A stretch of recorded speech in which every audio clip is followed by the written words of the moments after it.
Shalom Bapak Ibu Saudara yang dikasihi Tuhan. Kita bersyukur sekali hari ini Tuhan memberikan kita kesempatan lagi untuk belajar kebenaran firman Tuhan.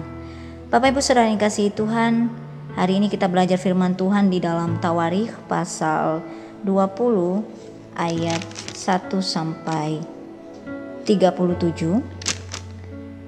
2 Tawarikh pasal 20 ayat 1 sampai 37, tetapi saya hanya membaca sampai di ayat yang keempat saja.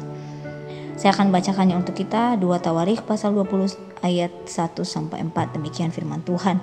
Di bawah perikop kemenangan atas Moab dan Amon akhir pemerintahan Yosafat. Setelah itu Bani Moab dan Bani Amon datang berperang melawan Yosafat bersama-sama sepasukan orang Meunim. Datanglah orang memberitahukan Yosafat, suatu laskar yang besar datang dari seberang laut Asin dari Edom menyerang tuanku. Sekarang mereka di Hazezon Tamar, yakni En-Gedi. Yosafat menjadi takut lalu mengambil keputusan untuk mencari Tuhan. Ia menyerukan kepada seluruh Yehuda supaya berpuasa. Dan Yehuda berkumpul untuk meminta pertolongan daripada Tuhan. Mereka datang dari semua kota di Yehuda untuk mencari Tuhan. Demikian jauh pembacaan firman Tuhan. Bapak Ibu Saudara yang dikasihi Tuhan, firman yang baru kita baca ini menjelaskan kepada kita bagaimana Raja Yosafat menjadi takut ketika musuh datang. Kita bisa melihat bahwa diceritakan bahwa pada saat itu ada laskar yang besar datang dari seberang laut Asin untuk menyerang Yosafat dan orang-orang yang bersama-sama dengan dia. Pada saat itu Bapak Ibu sebagai manusia muncullah ketakutan-ketakutan.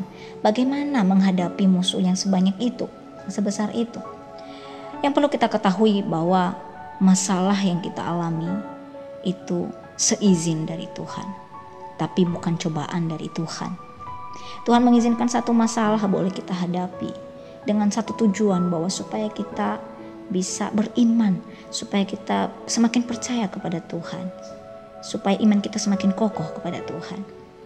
Bapak Ibu yang dikasihi Tuhan, namun perlu kita ketahui bahwa iblis juga kadang menggunakan setiap persoalan-persoalan yang kita alami untuk menghancurkan kehidupan kita, untuk membuat iman kita menjadi tidak lagi kepada Tuhan, untuk membuat kita menjadi jauh dari Tuhan.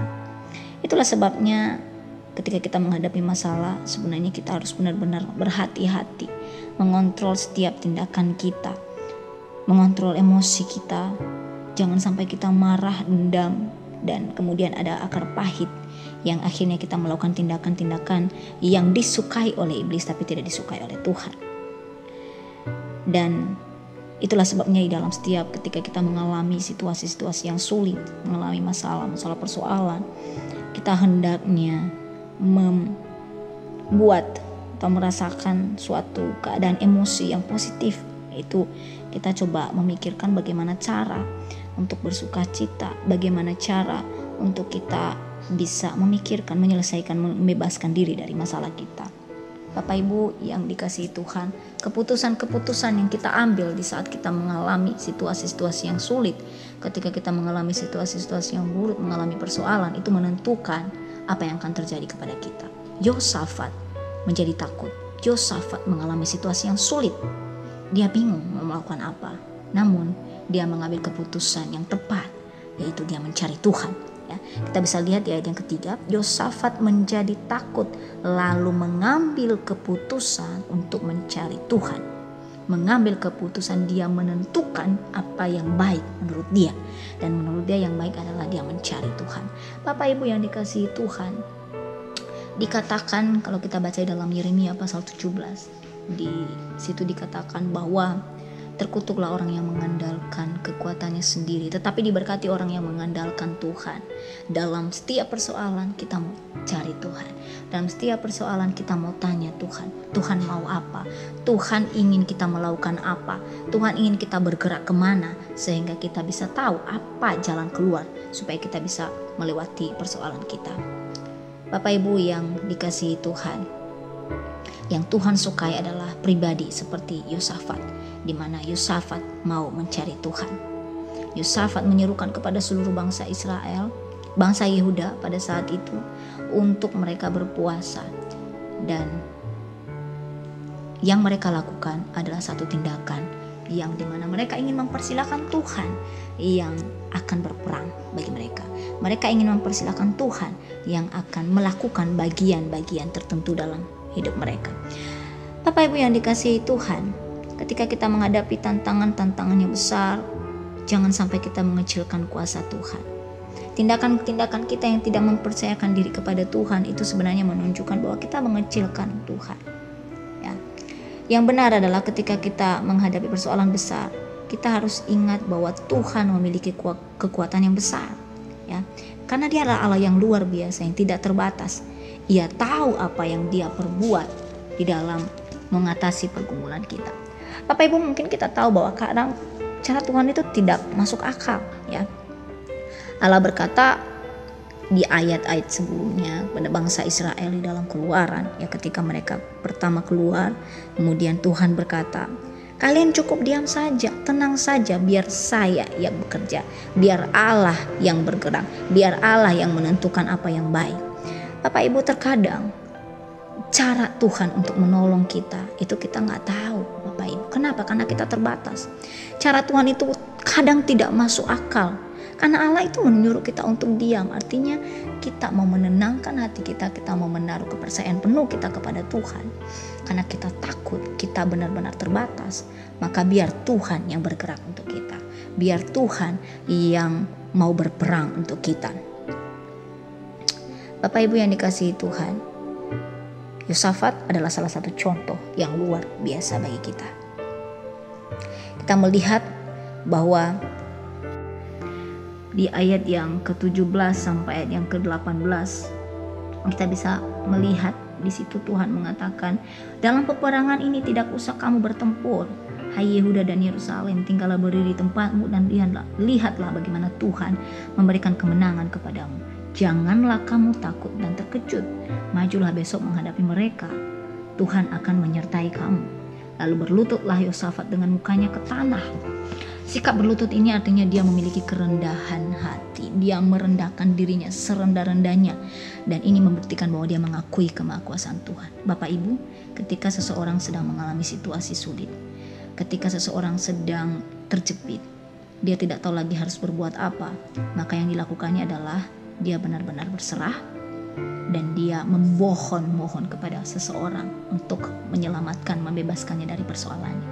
Dan Yosafat melakukan itu di hadapan siapa? Di hadapan Tuhan. Karena dia merendahkan, dia terserah Tuhan mau buat apa. Saya mau berserah Tuhan, Engkau yang maha kuasa, saya tidak bisa apa-apa. Dan ini bentuk penghormatannya kepada Tuhan. Dia mengakui bahwa Tuhan mampu melakukan hal yang luar biasa. Bapak Ibu, yang dilakukannya inilah menggambarkan ketulusan dan pengagungan terhadap kuasa Tuhan. Ya, pertama yang dilakukan adalah dia berpuasa, kemudian dia berdoa. Kemudian yang di ayat yang ke-17-18 dikatakan bahwa dia menyembah Tuhan sampai dengan mukanya itu sampai ke tanah. Bapak Ibu, yang dilakukan oleh Yosafat ini dan penduduk-penduduk Yehuda dan Yerusalem pada saat itu adalah suatu hal yang disukai oleh Tuhan, di mana mereka semua merendahkan diri di hadapan Tuhan, mau menyembah Tuhan di tengah-tengah persoalan, di tengah-tengah ketakutan mereka mencari Tuhan. Bapak Ibu yang dikasihi Tuhan, hanya puji-pujian yang bisa kita lakukan untuk mengagungkan Tuhan. Walaupun masa depan kita gelap, walaupun keadaan-keadaan ke depan kita tidak ketahui, tapi ketika Tuhan berkata, kamu diam saja, biar saya yang berperang untuk kamu, maka mari kita benar-benar beriman dan percaya kepada Tuhan bahwa Dia sendiri yang berperang untuk kita. Kita diminta satu hal, yaitu untuk tetap percaya kepada Dia, dan kita juga terus untuk mau melatih diri kita untuk berdoa dalam setiap pergumulan, untuk menyembah Tuhan, untuk melakukan puasa, untuk terus memuji-muji, memuliakan namanya. Bapak Ibu yang dikasihi Tuhan, biar firman Tuhan ini memberkati kita dalam setiap persoalan masalah hidup yang kita alami. Allah turut bekerja dan Allah meminta kita untuk diam saja dan menantikan pertolongannya. Amin. Mari kita berdoa. Bapa yang baik, terima kasih, kami bersyukur untuk kebenaran firman-Mu yang mengingatkan kami bagaimana kami terus dapat percaya kepada Tuhan di tengah-tengah pergumulan yang kami hadapi. Bapa yang baik, mampukan kami Tuhan untuk terus berharap, untuk terus percaya, untuk terus menaikkan puji-pujian, untuk terus memuliakan Tuhan, menyembah Tuhan di tengah-tengah situasi yang kami alami. Dan kami tetap diam menantikan pertolongan Tuhan. Sehingga Tuhan, kami terus melihat bagaimana Tuhan mengasihi kami, bagaimana Tuhan bekerja dalam kehidupan kami. Terima kasih Bapa, hari ini kami menyerahkan hidup kami ke dalam tangan-Mu. Dalam nama-Mu kami berdoa dan mengucap syukur. Haleluya. Amin.